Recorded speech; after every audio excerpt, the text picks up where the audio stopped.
अस्सलाम वालेकुम। आज हम बात करने वाले हैं उस दुखद हादसे के बारे में जो हाल ही में मदीना सऊदी अरब में हुआ। एक बस जिसमें इंडियन उम्रा मुसाफिर सफ़र कर रहे थे, एक टैंकर से टकरा गई। इस हादसे में कई लोग की जान गई, खास करके तेलंगाना के लोग। एआईएमआईएम के एमएलए माजिद हुसैन ने इस पर अपना बयान दिया है और वो खुद मदीना भी गए ताकि हादसे का हाल देखें और मुतासिर परिवारों से राब्ता करें। उन्होंने कहा है कि यह बहुत ही दुर्भाग्यपूर्ण वाक़या है और वो इख्तियारात के राब्ते में है। साथ ही असदुद्दीन ओवैसी और इंडियन कॉन्सुलेट के साथ मिलकर परिवारों की मदद कर रहे हैं। माजिद हुसैन ने ये भी कहा है कि उन्होंने शोक संतापित परिवारों से राब्ता किया और उनके लिए मदद की तदबीर चल रही है। ये बयान इसलिए भी अहम है क्योंकि माजिद हुसैन वहाँ के लोकल नुमाइंदा है और उन्होंने वाक़ये से जुड़ी जिम्मेदारी समझी है। अब ज़रूरी ये है कि मौत के मामले की सही पहचान हो, घायल मुसाफिर को तुरंत और बेहतरीन इलाज मिले, परिवारों को भारत वापसी में मदद मिले और आगे। कल सऊदी अरेबिया में मक्के और मदीने से के रास्ते में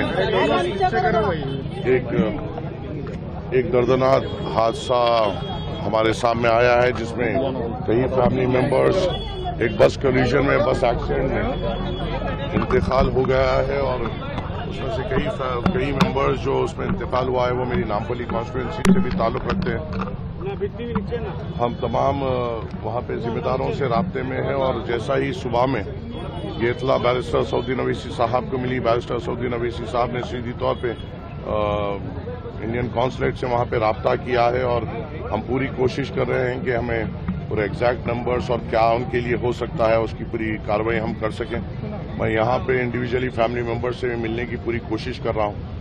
मेरे सामने जो फैमिलीज अभी तक सुबह से जो आए थे वो एक हमारी मेहदीपट्टनम हल्के में एक फैमिली है जिसके भाई ने मुझे कॉल किया था, उनकी बहन, उनके भौनाई, उनके बच्चे की एक फैमिली, उसमें उनका इंतकाल हुआ है।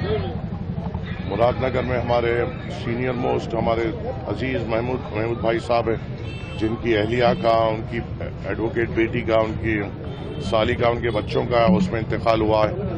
जितने से आपकी फैमिली है जिसमें 7 मेंबर्स का इंतकाल हुआ है, आपकी भी फैमिली है जिसमें कई लोगों का इंतकाल हुआ है।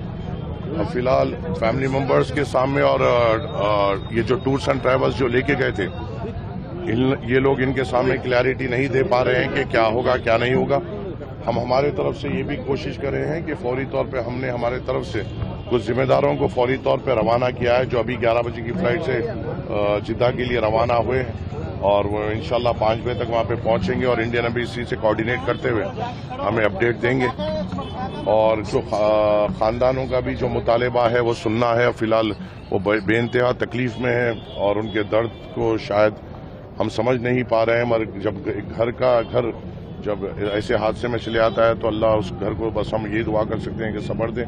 इंशाल्लाह हम अफराज खानदान के साथ मुकम्मल तौर पे ठहरेंगे, जो हमारे से ताउन हो सकता है हम करेंगे, जो हमारी ताकत से इनकी मदद हो सकती है हम बराबर करेंगे और इंशाल्लाह कोशिश करेंगे कि घर घर जाकर इनके फैमिली मेंबर से मुलाकात भी कर सकें और उनसे हौसला भी दे सकें। और जो इन्फॉर्मेशन के लिए लोग बेचैन हैं कि हुआ क्या था, कैसा हुआ था, क्या हालात में हैं और बॉडी ला सकते हैं या नहीं ला सकते हैं, उसकी पूरी क्लैरिटी हम शाम